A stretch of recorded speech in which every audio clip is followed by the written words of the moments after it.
கல்யாண மாலை Sun TV நிகழ்ச்சியில் பிரவீன் இவர் அறிமுகப்படுத்துகிறோம். அப்பா கோதண்டபாணி, நீங்கள் வந்திருக்கிறீங்க. சொல்லுங்கள், குடும்ப விவரங்கள் சொல்லுங்கள் சார். எனக்கு 2 பிள்ளைகள். ஓகே.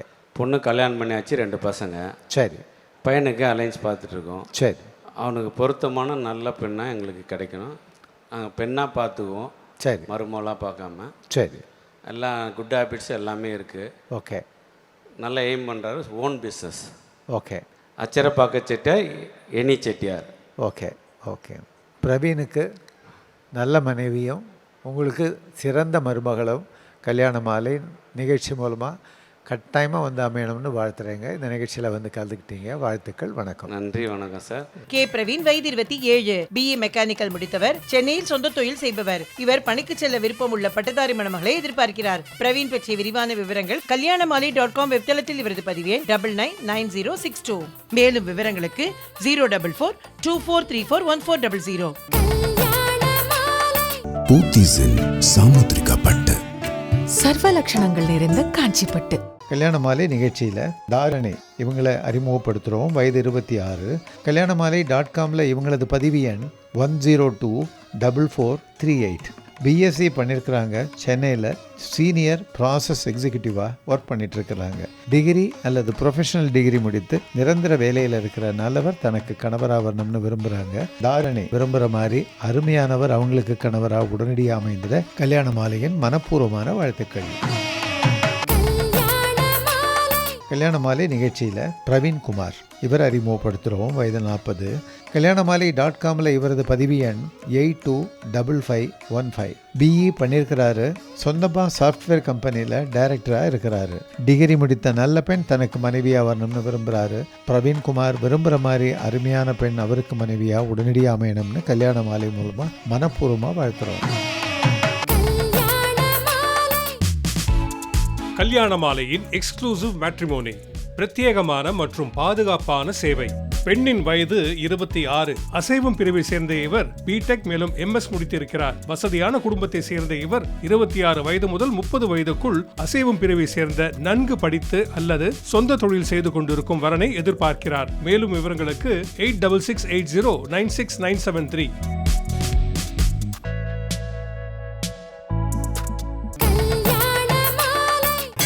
ஊர்கள் தோறும் நடைபெறும் கல்யாண மாலை திருவிழா நம்ம ஊர்ல கல்யாண மாலை. இன்று கோவை ராம்நகர் ஸ்ரீ ஐயப்பா பூஜா சங்கத்தில் காலை 9 மணி முதல் அந்தந்த சமூகத்தினருக்கான கம்யூனிட்டி மீட்ஸ். மாலை 4 மணிக்கு வரும் புத்தாண்டில் திருமண யோகம் எந்தெந்த ராசிகளுக்கு பிரகாசமாக இருக்கிறது, மற்ற ராசிகளுக்கான பிரார்த்தனைகள் பரிகாரங்கள் என்னென்ன வழிகாட்ட வருகிறார் ஜோதிட குரு சிவஸ்ரீ மணிகண்ட சிவம். டிசம்பர் 15ஆம் தேதி ஞாயிற்றுக்கிழமை மதுரை வெஸ்டர்ன் பார்க் ஹோட்டலில் காலை 9 மணி முதல் வரன் தேடும் அந்தந்த சமூகத்தினருக்கான கம்யூனிட்டி மீட். வந்து பதிவு செய்யுங்கள். உங்கள் சமூகத்து வரன் தேடுவோரை சந்தித்து உங்கள் வீட்டு திருமணத்தை விரைவாகவும் எளிதாகவும் முடிவு செய்யுங்கள். மேலும் விவரங்களுக்கு 9840891300 அல்லது 9840891500. 36 வருட அனுபவம், 23 கிளைகள் கொண்ட சிறந்த சுற்றுலா நிறுவனம் மதுரை ஸ்ரீமுருகன் டிராவல் ஏஜென்சி. கல்யாண மாலை 25ஆம் ஆண்டு கொண்டாட்டம். வெற்றியின் கதை கேளு சிறப்பு பேச்சரங்கம். வெற்றியின் கதை கேளு. கதை யாருக்கு தான் பிடிக்காது? விக்ரம் வேதா படத்தில் சொல்லுவாங்களே, நான் ஒரு கதை சொல்லட்டுமா சார் அப்படின்னு. அது மாதிரி இன்றைக்கி நாங்கள் ஒரு 4 கதை சொல்லலாமா சார் உங்களுக்கு அப்படின்ற மாதிரி தான் ஒரு 4 ஜாம்பவான்களை கொண்டு வந்திருக்கோம். இப்போ நிறைய இடத்துக்கு காலேஜுக்கு போகும்போதெல்லாம் தன்னம்பிக்கை பேச்சாளர்னு அறிமுகப்படுத்துவாங்க. அது கேட்கும்போது நம்மளுக்கே பயமாக இருக்கும். ஏன்னா நம்ம பேசுகிற பேச்சை நமக்கு கேட்டாலே கொஞ்சம் ஐயோ அப்படின்னு. இந்த தன்னம்பிக்கை பேச்சாளர்ன்றதில் எனக்கு ஒரு பெரிய பரிச்சயம் கிடையாது. ஏன்னா அந்த ஸ்பீச்செல்லாம் எப்படி இருக்குன்னா, நம்ம இங்கேருந்து கோட் பண்ணி அங்கேருந்து கோட் பண்ணி வாழ்க்கையில் நீ இப்படி ஜெயிக்கலாம், உன்னால் முடியும் அப்படின்னு கேட்டுட்டு போகும்போது நாடி நரம்பெல்லாம் நம்மளுக்கு அப்படியே முறுக்கேற்றிட்டு இருக்கோம். ஓகே, வெளியில் போகும்போது என்னடா பேசினார், செம்மையாக பேசினார்ரா, என்னடா பேசினார் அது தெரிலடா, ஆனால் கேட்கும் போது நல்லா இருந்துச்சுடா அப்படின்னுவோம். நம்ம இங்கேருந்து வெளியில் போகும்போதே மறந்துடுவோம். ஆனால் அதுவே ஒரு விஷயத்தை ஜெயிச்சு காமிச்சிட்ட பிறகு இதை செஞ்சுருக்கேன்னு வந்து சொல்கிறாங்க பாருங்கள், அந்த கதையை கேட்கும் போது பயங்கர மோட்டிவேஷனலாக இருக்கும். அப்படி செலக்ட் பண்ண 4 ஸ்பீக்கர்ஸ் தான் இன்றைக்கி ஸ்டேஜில் உட்காந்துருக்கிறவங்க. ரொம்ப சிம்பிளாக சொல்லணும்னா இந்த ப்ரோக்ராம் நீங்கள் என்ன எடுத்துகிட்டு போகலான்னா, இதில் 4 பேரையும் உங்கள் பிள்ளைகளுக்கோ உங்கள் பேர குழந்தைங்களுக்கோ நீங்கள் உதாரணமாக காட்டலாம். KP ராமசாமி சார் மாதிரி வரணும், சுதாராமன் மாதிரி வரணும், और முரளி சார் மாதிரி வரணும், டாக்டர் பால் மாதிரி வரணும். ஏன்னா அவங்க செஞ்சுருக்கிற வேலை வந்து இமாலய சாதனை. யாருக்கு தான் வெற்றியாளராக இருக்க பிடிக்காது? இல்லை யாருக்கா தோற்று போகணும்னு ஆசை இருக்கான்னு? நம்ம எல்லாருமே சொல்கிறது, நீங்கள் எது பண்ணாலும் ஃபஸ்ட்டு வரணும். இப்போ நம்ம பசங்களை பேரண்ட்ஸ்லாம் பாருங்கள், ஸ்கூலில் ரேங்க் வாங்கினா ஃபஸ்ட் ரேங்க் தான், அதை தாண்டி நீ வேறு எதுவுமே வாங்கக்கூடாது. இவங்க எல்லாம் மேரத்தான் ஓட்டப்பந்தய வீரர்கள், 100 மீட்டர் ஓட்டப்பந்தயம் கிடையாது. 100 மீட்டர் வச்சா நமக்கு இருக்க எல்லாருமே ஓடிடலாம். 42 கிலோமீட்டர் ஓடணுன்னா எங்கே ஃபாஸ்ட்டாக ஓடணும், எங்கே ஸ்லோவாக ஓடணும், எங்கே டீமோடு ஓடணும், எங்கே ஜெயிக்கணுன்றப்போ அந்த ஸ்டாமினா இருந்தால் தான் ஜெயிக்க முடியும் அப்படின்றதுக்கான பெரிய உதாரணம் தான் இவங்க. அதனால் இந்த 4 பேரும் 4 டிஃப்ரெண்ட் டாப்பிக்கில் உங்ககிட்ட பேச போகிறாங்க. ஒரு நல்ல புத்தகம் ஒரு மனுஷனோட வாழ்க்கையை மாற்றிடும்னுவாங்க. சில டைம் நல்ல புத்தகம் மட்டும் இல்லை, அந்த ஏதோ ஒரு புத்தகத்தில் ஒரே ஒரு பக்கம் நம்மளோட வாழ்க்கையை மாற்றிடும். சில பேச்சுக்களும் அப்படி தான். என்னுடைய முதல் பேச்சாளர் இவரை நான் முதல்ல எங்கே சந்திச்சுன்றது மட்டும் சொல்லிடுறேன். எனக்கு ஒரு இன்விடேஷன் வருது, கான்வொகேஷனுக்கு வாங்க அப்படின்னு. எங்கெங்க அப்படின்னாங்க, கேபிஆர் அப்படின்னாங்க. எனக்கு தெரியும் கேபிஆர் இன்ஜினியரிங் காலேஜ் இருக்குது கோயம்புத்தூரில், கேபிஆர் இன்ஜினியரிங் காலேஜ் இருக்குது. நான் சரி இன்ஜினியரிங் காலேஜ் கான்வொகேஷன் தான் அப்படின்ட்டு கடகடன்னு கிளம்பி டிக்கெட்லாம் போட்டாங்க. கோயம்புத்தூர் போகிறேன். போன காரு இன்ஜினியரிங் காலேஜுக்குள்ளே போல் கேபிஆர் மில்ஸ்குள்ளே போகுது. நான் நினச்சேன் ஒருவேளை ஆடிட்டோரியம் பத்தல போல், மில்லில் ஏதோ பெரிய ஆடிட்டோரியம் வச்சுருக்காங்க அப்படின்ட்டு மில்லுக்குள்ளே போகிறேன். உள்ளே போனால் பல ஸ்டேட்டில் இந்தியாவில் இருக்க எல்லா ஸ்டேட்லேருந்தும் அவங்களோட ஒர்க்கர்ஸ் நிற்கிறாங்க. எல்லாம் வணக்கம் வணக்கம் வணக்கம்ன்றாங்க. உள்ளே போகும்போது தான் எனக்கு தெரியுது அந்த கான்வொகேஷன் யாருக்கு அப்படின்னா, கேபிஆர் மில்ஸில் வேலை செய்யும் தொழிலாளிகள் இருக்காங்கல்ல, பெண் குழந்தைங்க இருக்காங்க பாருங்கள், அவங்களுக்கான கான்வொகேஷன். இதில் மிகப்பெரிய விஷயம் என்னென்னா, அன்னைக்கு அந்த கான்வொகேஷனில் 235 பேர் கோல்டு மெடல் வாங்கியிருக்காங்க கவர்னர்கிட்ட இருந்து. இப்போ எனக்கு ஒரு நிமிஷம் கண்ணு வெள்ளுச்சு, என்னடா அது ஒரு மில்லில் இருக்கிறவங்க கான்வொகேஷனா அப்படின்னும் போது தான் இங்கே உட்காந்துருக்க கேபி ராமசாமி சார், அவருடைய குவிக் இன்ட்ரடக்ஷன் சொல்லிடுறேன். ஃபேமிலி ஆஃப் 4, அவர் தான் எல்டஸ்ட் சன், ஒரு செல்ஃப் மேட் ஆண்டர்ப்ரனர். கோயம்புத்தூரில் 1984 கேபிஆர் மில்ஸ் என்ற நிறுவனத்தை தொடங்கி இன்றைக்கி 7000 கோடி மதிப்புள்ள ஒரு நிறுவனம். பல ரெக்கக்னிஷன்ஸ் வாங்கியிருக்காரு. அதில் top 100 business leaders in India KP Ramasamy sir ஒருத்தர். அவருடைய கேபிஆர் மில்ஸ் நிறுவனம் top 500 listed companies in India. இந்த நம்பர் மட்டும் கேளுங்க, 25,000 பேர் வேலை செய்கிறாங்க அவருடைய நிறுவனத்தில். 25,000 பேர் வேலை செய்கிறாங்க. இதுக்கு அடுத்து வர்றதுக்கு தான் நீங்கள் மிகப்பெரிய தகைத்தல் கூட. இந்த 25,000 பேரில் 90% பெண்கள். அதுவும் பெண்கள்னால் கோயம்புத்தூர், ஈரோடு, சேலம் கிடையாது, Nagaland, Manipur, Assam, Kashmir, you name the state, you name the union territory, அவங்க மில்லில் வேலை செய்கிறாங்க. 35,000 மில் தொழிலாளிகளை படிக்க வச்சு டிகிரி வாங்கி கொடுத்துருக்காரு. நான் கான்வொகேஷனில் மேலே உட்காந்துருக்கும் போது எனக்கு அதாவது என்ன சொல்கிறேன்னா, கூஸ் பம்ப்ஸ்னு வரும் இல்லை நம்மளுக்கு, அது மாதிரி உட்காந்துட்ருக்கோம். நான் பக்கத்தில் உட்காந்துருக்கும் போது என் கையை பிடிச்சாரு. தம்பி, எனக்கு நீங்கள் ஒரு உதவி பண்ணணும் அப்படின்னாரு. நான் என்ன நினச்சேன், டக்குன்னு ஒரு கேபிஆர் இன்ஜினியரிங் காலேஜுக்கு கேம்பஸ் பிளேஸ்மெண்ட்டுக்கு வரணும் அப்படின்னு சொல்லுவார்னு நினச்சேன் நான். பாருங்கள், இவ்வளோ பேருக்கு டிகிரி கொடுத்தீங்கல்ல தம்பி, இவங்களுக்கு ஏதாவது ஒரு வேலை போட்டு கொடுங்களேன் அப்படின்றாரு. பிசிஏ, பிஎஸ்சி கம்ப்யூட்டர் சயின்ஸ் படித்த பிள்ளைங்கள்லாம் இருக்காங்கன்னு. இப்போ நாங்கள் என்ன யோசிக்கிறோன்னா, ஐடி கம்பெனியில் எல்லா கம்பெனியில் ஹெச்ஆர் என்ன பண்ணுவாங்கன்னா, அவங்க படிக்க வச்சா இவங்க எங்கள் கம்பெனிலே இருக்கணுன்றதான் அக்ரிமெண்ட்டே போடுவாங்க. அடுத்த 3 வருஷத்துக்கு நீ எங்கேயும் போகக்கூடாது, அடுத்த 5 வருஷத்துக்கு எங்கேயும் போகக்கூடாதுன்னு நம்ம அக்ரிமெண்ட்டே போடுவோம். இங்கே ஒரு பெரிய மனுஷன் என் மில் தொழிலாளி, என் பெண்களை நீ கொண்டு போய் வேலைக்கு வேற எங்கேயா சேர்த்துக்கொண்டார். நான் அப்போ கேட்டேன் அவர்கிட்ட, எனக்கு புரியல சார், இவங்க போயிட்டா நீங்கள் என்ன சார் பண்ணுவீங்க அப்படின்னு. அதுக்கு ஒரு ஆன்சர் சொன்னாருங்க. தம்பி, ஹியூமன் பொட்டென்ஷியல், அவர் சொல்கிறது ஹியூமன் பொட்டென்ஷியல். அவங்க இங்கே மில்லில் வந்து வேலை செஞ்சு 3-4 வருஷம் வேலை செஞ்சுட்டாங்க. இதுக்கப்புறம் அவங்களுக்கு இங்கே வேலை கிடையாது, இப்படி தொழிலாளியாகவே தான் இருப்பாங்க. சில பேர் சூப்பர்வைசர் ஆவாங்க. டிகிரி வாங்கிட்டாங்கல்ல, இவங்க வேலை வெறியில் போய் நல்ல பெரிய பெரிய வேலைக்கு போயிட்டோம் அப்படின்னாரு. அப்போ நான் கேட்குறேன், இவங்க போயிட்டா மற்றவங்களுக்கு என்ன சார் பண்ணுவீங்க அப்படின்னு. இல்லை தம்பி, இவங்க போகும்போது அவங்க கிராமத்துலேருந்து இன்னும் 2 பேரை கூட்டிகிட்டு வந்து இங்கே போகிறீங்க, போ வேலை செஞ்சுட்டே படிக்கலான்னுவார். அப்படிப்பட்ட மாமேதை தான் கேபி ராமசாமி. இன்றைக்கி அவருடைய கதை ஐஏஎம்லேருந்து எல்லா இடத்துலையும் கேஸ் ஸ்டடியாக இருக்குது. இன்றைக்கி எதுக்கு அவரை கூப்பிட்றேன்னா, அவரோட கதையை அவராக சொல்லணும், உலகமெங்கும் இருக்கும் தமிழ் மக்கள் இந்த கதையை கேட்கணுன்றதுக்காக தான் முதல் அறிமுக பேச்சாளர் introducing mister KP Ramasamy sir, என்னுடைய ஃபர்ஸ்ட் ஸ்பீக்கராக. Give him a very very big round of applause. எளிமையான வாழ்வில் தொடங்கி மிகப்பெரிய வெற்றியாளராக உருமாறியிருக்கும் டாக்டர் கேபி ராமசாமி தன் வாழ்க்கையை விவரிக்க வருகிறார். வரன்களை அறிமுகப்படுத்திய பிறகு கல்யாண மாலை சன் டிவி வரன் அறிமுக படப்பிடிப்பில் மோகன்ராஜ் இவரை அறிமுகப்படுத்துகிறோம். அப்பா பாலு, அம்மா சாந்தி 2 பேரும் வந்திருக்கிறீங்க. சொல்லுங்கள், குடும்ப விவரங்கள் சொல்லுங்கள். ப்ரைவேட் கம்பெனியில் டிரைவராக இருக்கு. சரிங்க. டாடா எலக்ட்ரானிக்கில் ஓசூரில் பையன் வேலை பார்க்குறாரு. சரி. பையன் டிஎம்ஏ படிச்சிருக்காரு. ஓகே. பொண்ணு வந்து ஒரு பொண்ணு இருக்குது எங்களுக்கு. சரி. மேரேஜ் ஆயிடுச்சு, ஒரு குழந்தை இருக்கு. சரி. பையனுக்கு வரம் பார்த்துட்டு இருக்கோம். ஓகே. நாங்கள் வாணிய செட்டியார். சரி சரி. வாணிய செட்டியார்ல எதிர்பார்க்குறோம். மருமகள் எப்படி வேணும்? நல்ல குணமுள்ள நல்ல மருமகள் வேணும். சரி, ரைட், ஓகே. மோகன்ராஜுக்கு நல்ல மனைவியும் உங்களுக்கு சிறந்த மருமகளும் கல்யாண மாலை சன் டிவி நிகழ்ச்சி மூலமாக உடனடியாக வந்து அமையணும்னு மனப்பூர்வமாக வாழ்த்துறேம்மா. இந்த நிகழ்ச்சியில் வந்து கலந்துக்கிட்டீங்க, வாழ்த்துக்கள், வணக்கம். மோகன்ராஜ் வயது 31, டிஎம்ஏ முடித்தவர். அசிஸ்டன்ட் மேனேஜராக டாடா எலக்ட்ரிக்கல்ஸில் ஹோசூரில் பணியிலுள்ளவர். இவர் ஓரளவு படித்த மணமகளை எதிர்பார்க்கிறார். மோகன்ராஜ் பற்றிய விரிவான விவரங்கள் 999173. மேலும் விவரங்களுக்கு 04424341400.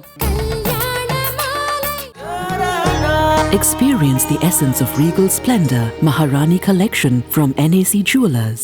கல்யாண மாலை நிகழ்ச்சியில் மதுமிதா இவங்களை அறிமுகப்படுத்துகிறோம். வயது 29, பிஇ பண்ணியிருக்கிறாங்க. பெங்களூரில் சீனியர் அசோசியேட் கன்சல்டண்ட்டாக இருக்கிறாங்க. நன்கு படித்து நிரந்தர வேலையில் இருக்கிற நல்லவர் தனக்கு கணவராக வரணும்னு நினைக்கிறாங்க. மதுமிதா நினைக்கிற மாதிரி நல்லவர் அவங்களுக்கு கணவராக உடனடியாக அமையணும்னு கல்யாண மாலை மூலமாக மனப்பூர்வமாக வாழ்த்துறோம். கல்யாண மாலை நிகழ்ச்சியில் அபிஷேக் இவர் அறிமுகப்படுத்துகிறோம். வயது 26, கல்யாணமாலை.comல இவரது பதிவு எண் 1040421. எம்டெக் பண்ணியிருக்கிறாரு. சென்னையில் டேட்டா அனலிஸ்டாக ஒர்க் பண்ணிட்டுருக்கிறாரு. ப்ரொஃபஷனல் டிகிரி முடித்த நல்ல பெண் தனக்கு மனைவியாக வரணும்னு நினைக்கிறாரு. அபிஷேக் நினைக்கிற மாதிரி நல்ல பெண் அவருக்கு மனைவியாக உடனடியாக அமையணும்னு கல்யாண மாலை மூலமாக மனப்பூர்வமாக வாழ்த்துறோம். கல்யாண மாலை ஏற்பாட்டில் வரன் பார்க்கலாம் வாங்க நிகழ்ச்சி டிசம்பர் 15ஆம் தேதி ஞாயிற்றுக்கிழமை சென்னை ராயபுரம் கல்மண்டபம் ஸ்ரீ பேலஸில் காலை 9 மணி முதல் மாலை 3 மணி வரை வந்து பதிவு செய்யுங்கள். உங்கள் வீட்டு திருமணத்தை விரைவாகவும் எளிதாகவும் முடிவு செய்யுங்கள். மேலும் விவரங்களுக்கு 9840891300 அல்லது 9840891500. டாக்டர் அகர்வால்ஸ் ஐ ஹாஸ்பிட்டலில் இன்றைய அப்பாயின்மெண்ட் புக் செய்யுங்கள். கல்யாண மாலையின் 25ஆம் ஆண்டு சிறப்பு பேச்சரங்கம் வெற்றியின் கதை கேளு தொடர்கிறது. இங்கே அழகாக அமைதியாக அமர்ந்திருக்கும் அனைத்து சான்றோர்களுக்கும் ஆண்டோர்களுக்கும் மாணவர்களுக்கும் எனது இனிய வாழ்த்துக்கள். என்னுடைய இளமை காலம் அப்படிங்கிறதெல்லாம் பார்த்திங்கன்னா ரொம்ப சுமாரான மிகச்சிறிய விவசாய குடும்பத்தில் நான் பிறந்தவன். 4 பேர் பிரதர்ஸு, நான் எல்டர், எனக்கு அடுத்தது 3 தம்பிங்க. எங்கள் அப்பாவுக்கு கையெழுத்து போட தெரியாது, அம்மாவுக்கும் கையெழுத்து போட தெரியாது. எங்கள் அப்பாவுக்கு வந்து கொஞ்சமாக கையெழுத்து பழகி கொடுத்த நாங்களா, அவர் பழனிசாமின்னு இப்படி எழுத மாட்டார், இப்படி எழுதுவார். அவ்வளோதான் எங்கள் ஃபேமிலியினோட படிப்பு. அதுக்கப்புறம் கொஞ்சம் கொஞ்சமாக எங்களை படிக்க வச்சாங்க. உங்களுக்கெல்லாம் தெரியும், அந்த காலத்தில் பண்ணையம் சின்ன சின்ன விவசாயமாக இருந்தாலும் பண்ணையம்னு சொல்லுவாங்க. அது ஆடு மாடெல்லாம் இருக்குது. அந்த ஆடு மேய்க்கிறதுக்கு ஒரு பையன் வரல, ஓடிட்டேன். எங்கள் அப்பா என்ன பண்ணிட்டாரு, இந்த பையன் பெரிய பையன் இளப்பு பையன், நான் கொஞ்சம் ஒல்லியாக இருப்பேன், இப்போ கொஞ்சம் கனமாகிட்டேன், அது வேறு. இந்த பையன் இளப்பு பையன், இவனை ஆடு மேய்க்கு போட்டால் தாங்க மாட்டேன், இவனுக்கு அடுத்தவன் வந்து கொஞ்சம் நல்லா இருக்கான், அவனை ஆடு மேய்க்கு போட்டலான்னு என் தம்பி பிடிச்சி ஆடு மேய்க்கு போட்டான். அவன் படிப்பு 4வது தான் படித்தான், அதோடு அவனது முடிஞ்சது. அடுத்தது நான் ஸ்கூலுக்கு போயிட்டுருந்தேன், என் தம்பிகளும் போயிட்டுருக்காங்க. நான் வந்து எலிமெண்ட்ரி ஸ்கூலில் 5வது எங்கள் ஊர் கள்ளியம்புதூருங்கிற ஒரு சின்ன ஊர். அங்கேருந்து 6th ஸ்டாண்டர்டுக்கு விஜயமங்கலம்ங்கிற ஒரு ஊருக்கு போகணும். அங்கே போய் 6th ஸ்டாண்டர்டில் சேர்ந்தோம். இங்கிலீஷ்னால் என்னென்னே தெரியாது. குவார்ட்டர்லி எக்ஸாமினேஷனில் நான் வாங்கின முதல் மார்க் 2 மார்க் இங்கிலீஷில். அதே என்னுடைய ஸ்டார்ட் அப். அப்புறம் அங்கே வந்து 8th ஸ்டாண்டர்ட், அது எலிமெண்ட்ரி ஸ்கூல், இஎஸ்எல்சி. அதில் பாஸ் பண்ணதுக்கப்புறம் பக்கத்தில் ஸ்கூல் இல்லை, பெருந்துறை. இங்கேருந்து 12 கிலோமீட்டர் நடந்து போயிட்டு நடந்து வரணும். பஸ் இருக்குது. பஸ்ஸுக்கு எவ்வளோ தெரியுங்களா டிக்கெட் காசு? 4 அணா 25 பைசா. 25 பைசா எங்கள் வீட்டில் இருந்ததோ இல்லையோ தெரியல, எனக்கு கொடுக்கல.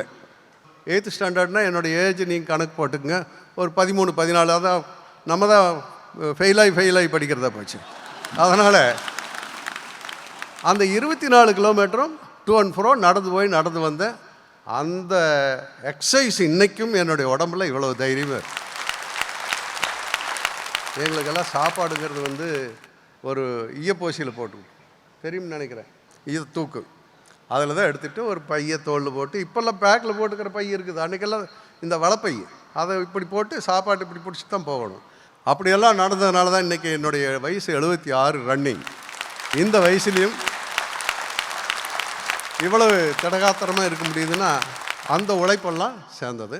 என்னுடைய படிப்பு 10th ஸ்டாண்டர்டு வரும்போது நல்ல மழை பெஞ்சிருச்சு. மழை பெஞ்ச உடனே விவசாயம் நல்லா இருக்குது, நீ ஸ்கூலுக்கு போக வேண்டாம் வந்துடுறான்னு சொல்லிட்டார் எங்கள் அப்பா. அப்புறம் வந்து விவசாயம் இதெல்லாம் பார்த்தோம். எகன் எல்லாம் மழை நின்று போச்சு, வறண்டு போச்சு, நீ வேணால் போகிறன்னா போடா அப்படின்ட்டார். Again I went to the school, SSLC, then PUC. சரி, PUCயில் போய் நல்ல மார்க் வாங்கிட்டோம். ஒன்று டாக்டர் ஆகணும் அல்லது அக்ரிகல்ச்சரல் காலேஜில் சேரணுங்கிறது என்னுடைய ஆசை. 2க்கு அப்ளிகேஷன் போட்டு உட்காந்துருந்தேன், 2ம் கிடைக்கல. அது ஒரு வருஷம் போச்சு. அப்புறம் என்னுடைய ரிலேஷன் ஒருத்தர் சிவகாசியில் ஐயனாடார் ஜானகிமால் காலேஜில் படித்தார். இங்கே வாப்பா உனக்கு இடம் வாங்கி கொடுக்கணும்னா அங்கே போனேன்.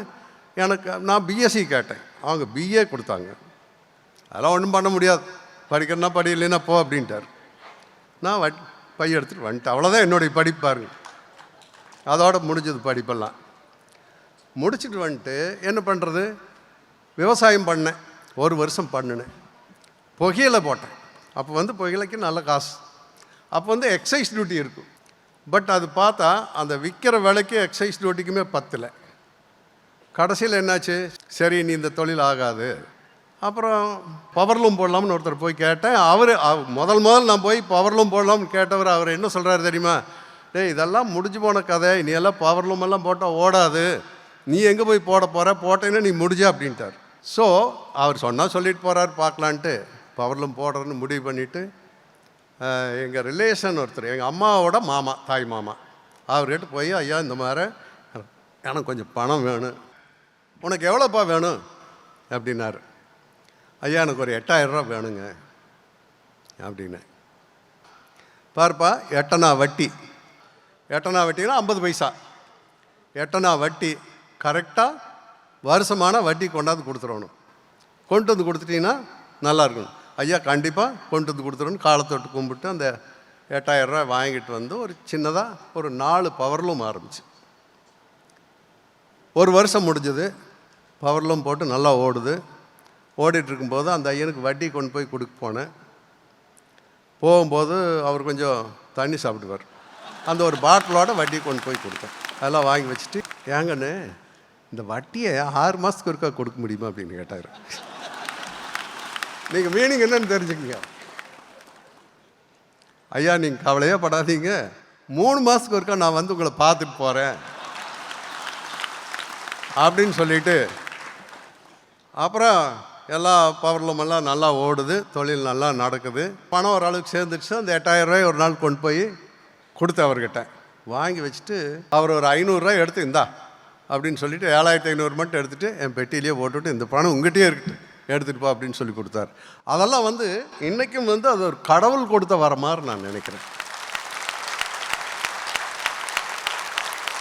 ஏன்னா 1971 8000 ரூபாய் பணத்தை என்னை நம்பி ஒன்றுமே பண்ணாத எடுத்து கொடுத்தாரு பாருங்கள். அவர் எல்லாம் வந்து இன்றைக்கும் நான் கடவுளாக தான் நினைக்கிறேன், கடவுள் மாதிரி நினச்சி கும்பிட்டுட்டு தான் இருக்கிறேன். 8000 ரூபாய் முதலீட்டில் தொடங்கிய நிறுவனம் 7000 கோடி மதிப்புள்ள நிறுவனமாக உருமாறியது எப்படி? தன் வாழ்க்கையின் வெற்றி கதையை விவரிக்கிறார் டாக்டர் KP ராமசுவாமி அடுத்த வாரம். எங்கள் கிட்ட வேலை செய்யக்கூடிய இந்த பெண்களை படிக்க வைக்கிறதுல ஒரு பொண்ணாவது IAS பண்ணணும் அப்படிங்கிறது உன்னுடைய பேராசை. நிறைவேறினா ரொம்ப சந்தோஷப்படுவோம்.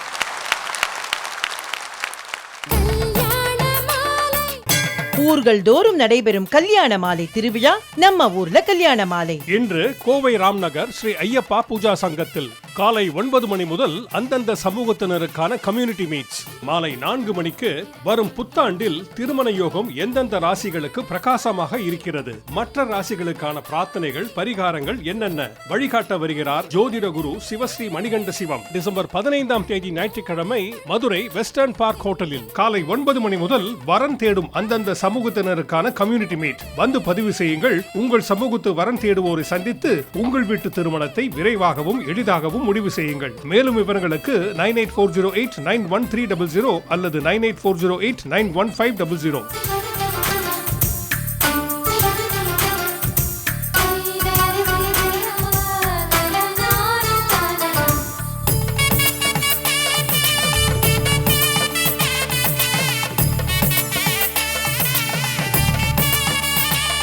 உங்கள் வீட்டு வரனுக்கு மிகச் சிறப்பான இல்வாழ்க்கை துணை அமைய பதிவு செய்து கொள்ளுங்கள். kalyanamaalai.com.